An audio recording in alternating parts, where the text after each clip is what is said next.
Good evening all of you. स्वागत है आप सभी मित्रों का आज के इस स्पेशल सेशन में। आज की जो बातचीत होने वाली है वो जीआईबी पर कंप्लीट इंफॉर्मेशन आपको देने के लिए हम लोग जुड़े हैं। क्लियर है? यानी मेरी जो आपसे बातचीत होगी, आप में से जो भी जीआईबी एग्जामिनेशन को टारगेट कर रहे हैं इस बार नवंबर एग्जामिनेशन को, और पहली बार एग्जामिनेशन देने जा रहे हैं, उनके लिए सेशन बहुत इंपॉर्टेंट है, क्योंकि मैं जीआईबी पर पूरी बातचीत आपसे करने वाला हूं कि जीआईबी के लिए क्या आपकी एलिजिबिलिटी होनी चाहिए, जीआईबी के लिए क्या फी है, कितने अटेम्प्ट आप दे सकते हैं, नवंबर का जो एग्जामिनेशन है उसकी क्या डेट्स हैं, उन पर मेरी आपसे पूरी बातचीत होगी। और ये जेआईबी के लिए है। डीबीएफ के लिए एलिजिबिलिटी में थोड़ा सा परिवर्तन है, वो मैं आपसे आगे चर्चा करूंगा। डीबीएफ के लिए मैं अलग से एक सेशन लेकर आऊंगा। तो ये जेआईबी के लिए कंप्लीट है। 1 अगस्त से आपका रजिस्ट्रेशन शुरू हो रहा है। अगर आप नवंबर एग्जाम को टारगेट कर रहे हैं तो 1 अगस्त से लेकर 21 अगस्त तक लेट फी के साथ आपका रजिस्ट्रेशन चलने वाला है। कैसे रजिस्ट्रेशन होता है, ये सारी चर्चा हम लोग अभी करने वाले हैं आज के ही सेशन में। तो ये बहुत इंपॉर्टेंट सेशन आपके लिए होने वाला है। अगर आप पहला अटेम्प्ट देने जा रहे हैं, पहली बार पेपर देने जा रहे हैं जीआईबी का, तो इसको बहुत इत्मीनान से समझिएगा। स्पेशली जो आपके अटेम्प्ट हैं उनको बहुत ध्यान से आपको समझना है, क्योंकि कई सारे कैंडिडेट अटेम्प्ट को लेकर कंफ्यूज होते हैं कि कितने अटेम्प्ट हमें मिलते हैं, या अटेम्प्ट कब से काउंट किया जाता है। यदि हमने अटेम्प्ट एग्जाम के लिए अप्लाई कर दिया है लेकिन हमने एग्जाम दिया नहीं तो अटेम्प्ट काउंट होगा या नहीं काउंट होगा, ये सारी चीजें आज हम कवर करने वाले हैं। सबसे पहले जीआईबी में हम एलिजिबिलिटी को देख लेते हैं। क्या है एलिजिबिलिटी? देखिए, जीआईबी और डीबीएफ ये एग्जाम एक ही एग्जाम होता है, दोनों में कोई अंतर नहीं। मैं पहले एक बेसिक सा परिचय आपको बता दूं। जेएआईबी सेम एग्जाम है, सेम एप्लीकेशन फॉर्म आप डालते हो, सेम आपका एग्जाम होता है, सेम सिलेबस है, सेम पेपर है, कोई परिवर्तन नहीं है।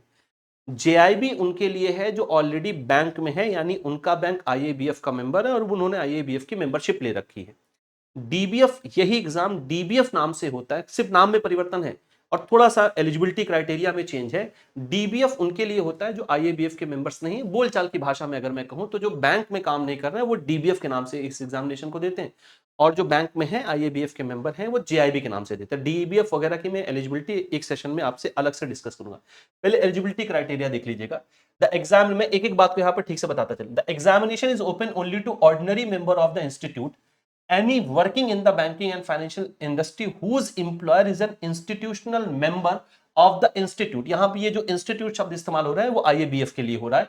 Can apply for membership for detail visit IABF website. Clear है? ये बात मैं फिर से बता दूं, जेएआईबी के लिए हो रही है, डीबीएफ के लिए एलिजिबिलिटी क्राइटेरिया थोड़ा अलग है, ध्यान से इस बात को समझिएगा। तो अगर आप जेआईबी देना चाहते हैं तो ये सिर्फ उन्हीं लोगों के लिए है जो मेंबर इंस्टीट्यूट हैं, उनके जो कर्मचारी हैं।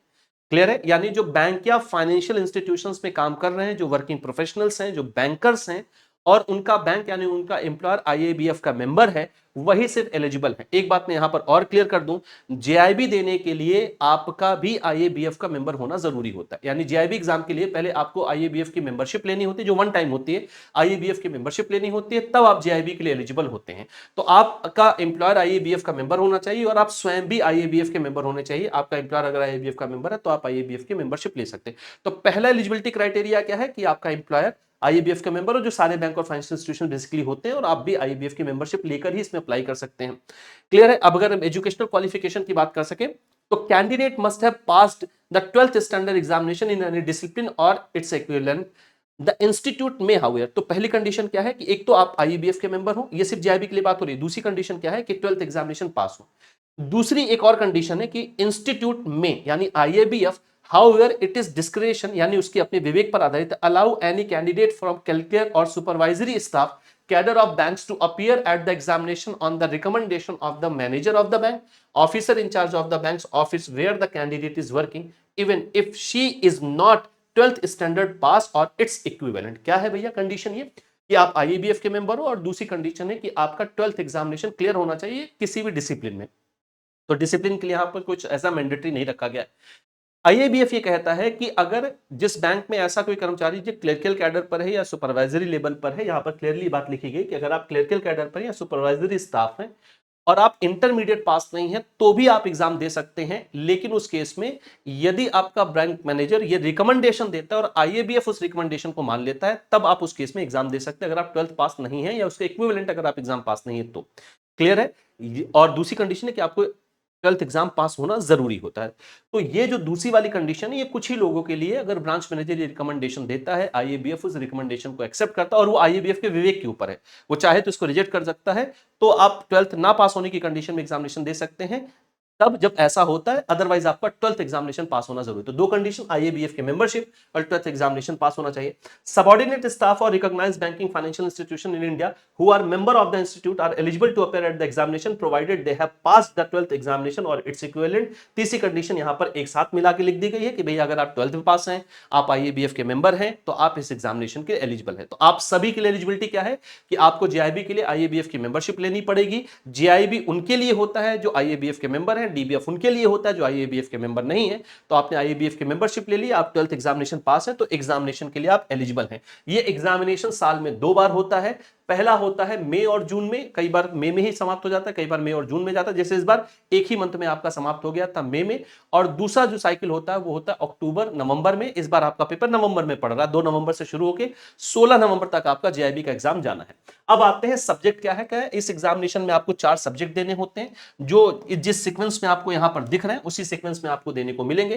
पहला पेपर आईएनआईएफएस का होगा, Indian economic and financial system, principle and practices of banking, PPB. FM के नाम से आपका तीसरा पेपर होगा, accounting and financial management. Retail banking and wealth management, RBW में आपका चौथा पेपर होगा। ये पेपर आपके 4 पेपर्स होते हैं। किसी पेपर में अभी तक कोई माइनस मार्किंग नहीं है, 100 नंबर के आपके पेपर होते हैं और ऑब्जेक्टिव पेपर्स होते हैं। ये पेपर आप ऑनलाइन मोड में ही देते हैं। क्लियर हो गई इतनी बात। पासिंग क्राइटेरिया देख लेते हैं क्या भैया। पासिंग क्राइटेरिया को आपको ठीक से समझना है क्योंकि पासिंग क्राइटेरिया बहुत इंपॉर्टेंट है। क्लियर है। देखिए पासिंग क्राइटेरिया क्या होता है कि जब आप रजिस्ट्रेशन करते हैं तो आपको कुल 5 अटेम्प्ट मिलते हैं विद इन 3 इयर्स। यानी जो आपके कुल अटेम्प्ट होंगे, जो टोटल आपके अटेम्प्ट्स हैं, ध्यान से इस बात को समझिएगा, जो टोटल आपके अटेम्प्ट्स होते हैं वो 5 होते हैं with in 3 years. With in 3 years क्या है इसको समझिए। इसको समझ लेंगे तो पासिंग क्राइटेरिया इत्मीनान से समझ लेंगे। अब चूंकि साल में 2 बार पेपर होते हैं तो 3 साल आपका जो है इसका वैलिडिटी होती है। जब आप एक बार रजिस्ट्रेशन करते हैं तो 3 साल की वैलिडिटी आपको मिलती है। तो 3 साल में तो 6 एग्जामिनेशन होंगे। 6 होंगे, कोई 5 आप एग्जाम दे सकते हैं, कोई भी 5। और जरूरी नहीं कि 5 वो कंसेक्यूटिव हो, कोई भी इनमें से 5 आप दे सकते हैं। अब एक एक बात को ध्यान से समझिएगा। अगर ये चारों पेपर आप एक बार में क्लियर कर लेते हैं, यानी एक ही अटेम्प्ट में आप चारों पेपर क्लियर करते हैं, तो इसका जो एग्रीगेट मार्क्स है, मैं एम लिख दे रहा हूं, आप एग्रीगेट मार्क्स समझिएगा, वो है 50%। 100 नंबर का पेपर है सारा, यानी एग्रीगेट मार्क्स है यहां पर 200 नंबर का। क्लियर हो गई इतनी बात। अगर ये चारों पेपर आप एक बार में क्लियर करते हैं और आप एग्रीगेट मार्क्स 200 नंबर ले आते हैं, तो आपका अगर 45 या 45 से ऊपर मार्क्स है तो आप क्वालिफाई माने जाएंगे। जैसे मैं एग्जांपल के तौर पर समझाता हूं। 4 पेपर यहां पर है, जैसे मान लेते हैं इन 2 पेपर्स में आपको 55 मार्क्स मिल गए, 110 नंबर हो गया। इन 2 पेपर में आपको 45 और 45 मार्क्स मिल गए, 45 से कम नहीं होना चाहिए। क्लियर है। तो वैसे तो एलिजिबिलिटी क्राइटेरिया ये है कि हर पेपर में आपको सेपरेटली 50% मार्क्स लाना है विद एग्रीगेट 50%। हर पेपर में 50 नंबर, साथ साथ एग्रीगेट 200 नंबर भी लाना जरूरी होता है। लेकिन अगर आप एक बार में पेपर क्वालिफाई करते हैं, चारों पेपर अगर आप एक बार में क्वालिफाई करते हैं, तो अगर आपका 45 या उससे ज्यादा नंबर है तो आप क्वालिफाई माने जाएंगे। लेकिन ये आपको 45 मार्क्स का लाभ तभी मिलेगा जब आप सिंगल अटेम्प्ट में क्वालिफाई करते हैं पेपर को। तो जैसे यहां पर एग्जांपल में आपने 2 पेपर में 55 मार्क्स लिए और 2 पेपर में आपने 45, तो 55 110 हो गया, 45 90, यानी 110 और 90 200 नंबर हो गया। 200 नंबर आपका एग्रीगेट पूरा हो गया सिंगल अटेम्प्ट में। 200 नंबर आपको लाने ही लाने। देखिए 200 नंबर आपको लाने ही लाने हैं, चाहे आप एक बार में पेपर क्वालिफाई करें या 2 बार में पेपर। एग्रीगेट तो 200 नंबर होना चाहिए। लेकिन अगर आप सिंगल अटेम्प्ट में ये 200 एग्रीगेट ले आते हैं और किन्हीं पेपर में आपका 45 या उससे ज्यादा नंबर है तो आप क्वालिफाई माने जाएंगे। लेकिन अगर आप 2 अटेम्प्ट में पेपर क्वालिफाई करते हैं, जैसे मान लेते हैं यहां पर इन दोनों पर आपको 55 नंबर मिल गया, लेकिन अगर यहां पर आपको इन दोनों में 40 नंबर मिल गया, तो ऐसे केस में आप फिर क्वालिफाई नहीं माने जाएंगे, आप डिसक्वालीफाई हो जाएंगे, क्योंकि आपका एग्रीगेट भी पूरा नहीं हो पा रहा है, 200 नंबर पूरा नहीं हो पा रहा है। तो आपको ये दोनों पेपर अब दूसरे अटेम्प्ट में देना होगा। दूसरे अटेम्प्ट में आपको फिर से 4 पेपर देने की आवश्यकता नहीं। ये बड़ी अच्छी बात है। आप जिन पेपर्स को, अगर आप 2 अटेम्प्ट में क्वालिफाई कर रहे हैं, तो जिन पेपर्स में आपका 50 या उससे ज्यादा नंबर है वो पेपर क्वालिफाई माना जाएगा। जैसे यहां पर आपका ये 55 नंबर है, तो इसका जो भी स्कोर है आप इसको कैरी फॉरवर्ड कर सकते हैं, यानी अगले अटेम्प्ट में इसका इस्तेमाल कर सकते हैं। 2 पेपर आपको देने की आवश्यकता नहीं है, आपको सिर्फ ये लास्ट के 2 पेपर देने होंगे। लेकिन चूंकि ये आप अगले अटेम्प्ट में देने जा रहे हैं, इसलिए इन पर अब आपको 50-50 नंबर लाना जरूरी होगा। तो 45 मार्क्स का जो फायदा आपको मिलता है वो सिंगल अटेम्प्ट में ही मिलता है। इसलिए इसीलिए जरूरी है कि आप अपना एग्जाम सिंगल अटेम्प्ट में ही क्वालिफाई करें, ताकि ये लाभ आपको मिल जाए, 5-5 नंबर का जो आपको मार्जिन मिल पा रहा है वो आपको मिल जाए। लेकिन अगर किसी वजह से आप क्वालिफाई नहीं कर पाए, तो आपको जैसे मान लेते इसमें 45 मिल गए और इसमें आपके 40 नंबर मिल गए, तो भी आप सिंगल अटेम्प्ट में क्वालिफाई नहीं कर पाएंगे, क्योंकि आपका एग्रीगेट पूरा नहीं हो पा रहा है।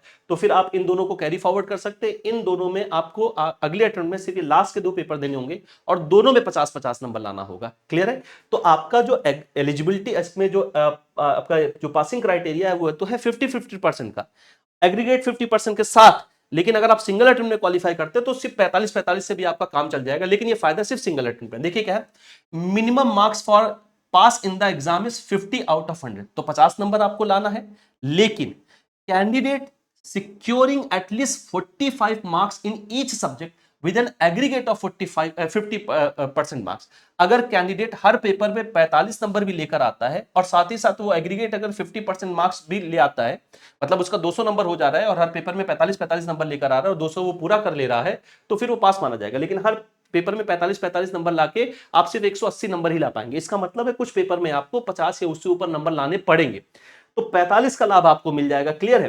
क्या है? In all subject candidate securing at least 45 marks in each subject with an aggregate of 50 marks in all subject of the examination in a single attempt will also be declared as having completed the exam।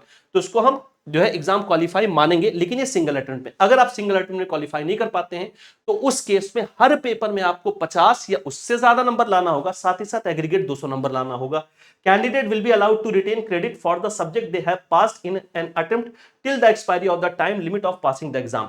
और आपने जिन exam में जिन paper में आपने 50 number से ज्यादा ले लिया है, उसका मार्क्स आप अगले में कैरी फॉरवर्ड कर सकते हैं जब तक आपका ये अटेम्प्ट बचा हुआ है। क्लियर है? हाँ, अब अगर आप 3 साल या 5 अटेम्प्ट में पेपर क्वालिफाई नहीं कर पाए, बार बार आप पेपर दे रहे हैं लेकिन आपका कोई एक पेपर रुक जा रहा है, और 3 साल या 5 अटेम्प्ट जो भी पहले पूरा हो गया, तो आपको फिर से रजिस्ट्रेशन करना पड़ेगा। और ये जो आपने पेपर पास किया उसका जो क्रेडिट का लाभ आप ले पा रहे हैं, उसका लाभ आपको नहीं मिलेगा। तो उम्मीद है ये 45-45 जो आपके 45 मार्क्स हैं वो बात आपको एकदम समझ में आ गई होगी, यहां पर कोई दिक्कत नहीं होगी। क्लियर है?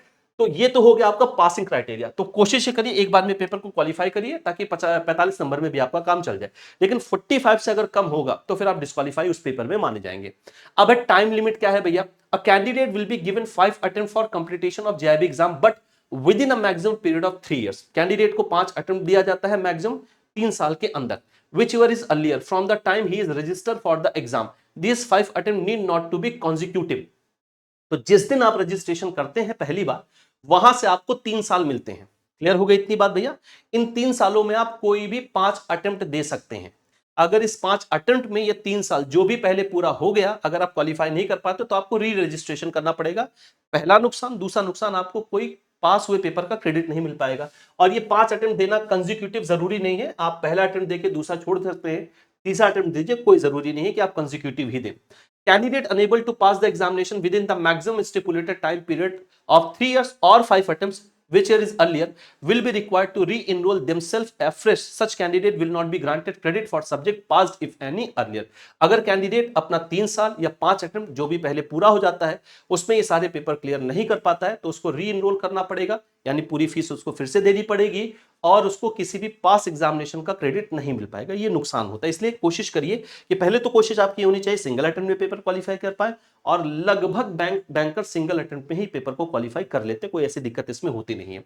द लिमिट ऑफ 3 years और 5 attempts whichever is earlier will start from the date of registration for the first attempt। Attempt will be counted where he is applies for the examination irrespective of whether the candidate appears for any examination or not। अब आपका जो time limit होता है 3 साल या 5 attempt जो भी पहले हो, वो कब से शुरू होता है? जिस दिन आप रजिस्ट्रेशन करते हैं वहां से। अब एक बात यहां पर आपको ध्यान देना कि अगर आपने पेपर के लिए अप्लाई कर दिया लेकिन आपने एग्जाम नहीं दिया तो भी आपका अटेम्प्ट काउंट होगा। अगर आपने एग्जाम दिया तो अटेम्प्ट काउंट होगा ही होगा, लेकिन अगर आपने अप्लाई कर दिया है और आपने एग्जाम नहीं दिया तो आपका अटेम्प्ट काउंट होगा। इस बात को आपको ध्यान में रखना है। The rules mentioned above apply for that normally a candidate will be eligible for apply for any 5 examination out of the 6 examination being conducted within the stipulated period of 3 years। तो 3 साल में जो आपके 6 एग्जामिनेशन हो रहे हैं उसमें आप कोई भी 5 एग्जामिनेशन दे सकते हैं। If a candidate avail all 5 attempt before completion of 3 years, he shall be required to re-enroll themselves afresh। अगर आपने 3 साल पूरा होने के पहले ये 5 अटेम्प्ट कंप्लीट कर लिए और आपने पेपर क्वालिफाई नहीं कर पाए तो आप फिर री इनरोल करेंगे, क्योंकि 5 अटेम्प्ट पहले पूरा हो गया, या आपने 5 अटेम्प्ट नहीं पूरे किए लेकिन आपका 3 साल पूरा हो गया है, तो भी आपको री इनरोल करना पड़ेगा। वही कंडीशन यहां पर लिखी गई। Similarly, if a candidate does not avail 5 attempt but the stipulated time of 3 years is over, अगर आप 5 अटेम्प्ट पूरा नहीं कर पाए लेकिन जो स्टिपुलेटेड टाइम 3 साल का है वो खत्म हो गया, तो he she will be required to re enrol themselves afresh. तो ऐसे केस में आपको दोबारा फिर से री इनरोल करना पड़ेगा। कोई इसमें दिक्कत नहीं होती, बस आपको फीस दोबारा देना पड़ेगा और किसी भी पास एग्जामिनेशन का आप क्रेडिट नहीं अवेल कर सकते हैं। क्लियर है बाबू इतनी बात? अब आते हैं आपके एग्जामिनेशन की फीस क्या होगी। तो आप जब पहली बार अपना एग्जामिनेशन देते हैं, पहला अटेम्प्ट देते हैं, तो 4,000 रुपए फीस है आपके लिए।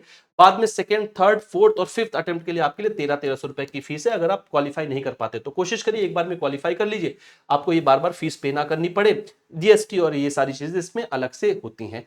अच्छा, इनके अलावा मैंने आपको ये बताया कि आपको पहले मेंबरशिप लेनी होगी। अगर आप जेआईबी देने जा रहे हैं तो आपको आईएबीएफ की मेंबरशिप लेनी होगी, वो आपको अलग से लेना होता है। उसके बाद ही आप यहां पर अप्लाई कर सकते हैं। नवंबर में जो आपका एग्जामिनेशन है उसके लिए रजिस्ट्रेशन 1 अगस्त से शुरू हो रहा है। अगर आप 1 अगस्त से 7 अगस्त के बीच में रजिस्ट्रेशन करते हैं, जो नॉर्मल फीस है आपको वो देनी पड़ेगी, कोई लेट फी आपको नहीं देनी पड़ेगी। 8 अगस्त से 14 अगस्त के बीच में अगर आप करते हैं तो 100 रुपए की लेट फी या पेनल्टी, आप जो भी इसको कह ले, वो आपको पे करना पड़ेगा नॉर्मल फीस के साथ। 15 से 21 अगस्त के बीच में अगर आप करते हैं तो आपको 200 रुपए ये फीस देनी होती है। यानी आपका रजिस्ट्रेशन 1 अगस्त से शुरू होकर 21 अगस्त तक चलेगा। ये नवंबर एग्जामिनेशन के लिए है। आपके जो पेपर्स हैं वो 2 नवंबर, 8 नवंबर, 9 नवंबर और 16 नवंबर, हर एक पेपर में लगभग 1 हफ्ते का आपको गैप मिल रहा है।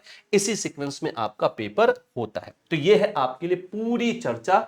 आप कितने अटेम्प्ट दे सकते हैं, क्या फीस होगी, एलिजिबिलिटी क्राइटेरिया क्या है, ये सब कुछ मैंने आपके साथ डिस्कस किया। आपका पासिंग क्राइटेरिया ठीक से समझ जाइएगा। 8 अटेम्प्ट में क्वालिफाई करेंगे तो एग्रीगेट 200 नंबर आपको लाना है। 45 नंबर भी अगर आप ले आओगे एग्रीगेट 200 के साथ तो आप क्वालिफाई माने जाओगे, लेकिन ये सिंगल अटेम्प्ट में है। अगर आप सिंगल अटेम्प्ट में पेपर क्वालिफाई नहीं कर पाते तो हर पेपर में आपको 50-50 नंबर लाना होगा, साथ में 200 नंबर, यानी जो एग्रीगेट 50% है वो भी आपको लाना होगा। अभी आप तैयारी शुरू करते हैं तो अभी आप विधिवत अपनी तैयारी शुरू कर सकते हैं भैया, इत्मीनान से। अभी आपके पास सफिशिएंट टाइम है, चारों पेपर एक बार में आप आराम से क्लियर कर सकते हैं। लेकिन इसके लिए जरूरी है कि आप बेहतरीन बैचेस के साथ, स्टडी मटेरियल के साथ और अच्छे गाइडेंस के साथ प्रिपरेशन करें। आप कहीं से भी करें लेकिन आपको एक अच्छी गाइडेंस मिलनी चाहिए। आप अच्छे गाइडेंस पे तैयारी करें ताकि आपका समय खराब ना हो। हमसे आप अगर जुड़ते हैं तो आपके लिए जेआईबी महापैक है। जेआईबी महापैक आपके लिए 3 वैलिडिटी में, 1 ईयर, 2 ईयर और 6 मंथ की वैलिडिटी में मिल रहा है।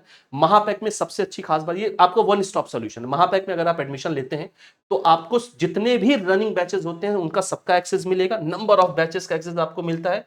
और जितने भी हम पेड बैचेस लाते हैं, जो पेड बैचेस होंगे वो सब आपको इसी एक सब्सक्रिप्शन में फ्री ऑफ कॉस्ट मिलते चले जाएंगे। जो भी हम पेड बैचेस लेते आएंगे सारे सब्जेक्ट इसमें आपके कवर होते हैं। आपको इसमें ई बुक का एक्सेस मिलता है, एडिशनल मॉक टेस्ट मिलते हैं। इसके अलावा आपके पास एक जेआईबी सीआईबी का कंबाइंड महापैक भी है। कंबाइंड महापैक में आपको जेआईबी की तैयारी के सारी सुविधाएं मिलती हैं, महापैक की सारी फैसिलिटी, सीआईबी के महापैक की सारी फैसिलिटी मिलती हैं। फीस में बस थोड़ा सा ही डिफरेंस है। ये कंबाइंड महापैक आपको 2 वैलिडिटी में मिल रहा है, 1 ईयर और 2 ईयर। इंडिविजुअल बैचेस की बात करें तो जेआईबी फाउंडेशन 2.0 बैच आपके लिए बिल्कुल न्यू बैच लॉन्च कर दिया गया है। अगर आप महापैक में एडमिशन लेते हैं तो ये बैच आपको फ्री ऑफ कॉस्ट मिलेगा। इसके लिए आपको अलग से कुछ भी पे करने की जरूरत नहीं है। अगर आपका कोई एक सिंगल सब्जेक्ट रुका है तो चारों सिंगल सब्जेक्ट भी यहाँ पर अवेलेबल है। आप सिर्फ एक सब्जेक्ट भी जो है आपसे अवेल कर सकते हैं। आपके लिए स्टडी मटेरियल बहुत अच्छी बुक है ये, बैंकर सेज के नाम से। आप इसे हमारे पीडब्ल्यू ऐप स्टोर से भी मंगा सकते हैं, फ्लिपकार्ट, अमेजॉन से भी मंगा सकते हैं। आपको ये बुक बहुत अच्छा रिव्यू है। सारा कंटेंट ये आपको कवर करेगा बिल्कुल वैसा ही जैसा आईएबीएफ ने सिलेबस दिया। इसके अलावा कुछ भी और आप मुझसे जानना चाहते हैं, पूछना चाहते हैं, मैं आपके जेआईबी एग्जामिनेशन में Indian economy and Indian financial system, जो आपका पहला पेपर है, वो डील करता हूं। उस विषय में आप कुछ भी जानना चाहते हैं, एग्जाम के बारे में कुछ भी जानना चाहते हैं, या कोई अभी भी आपका सवाल है, तो इस क्यूआर कोड को स्कैन करके आप इस ग्रुप से जुड़ जाइए, टेलीग्राम ग्रुप से। आपको सारे सवालों का जवाब मिलेगा, ये सारी सुविधाएं मिलेंगी।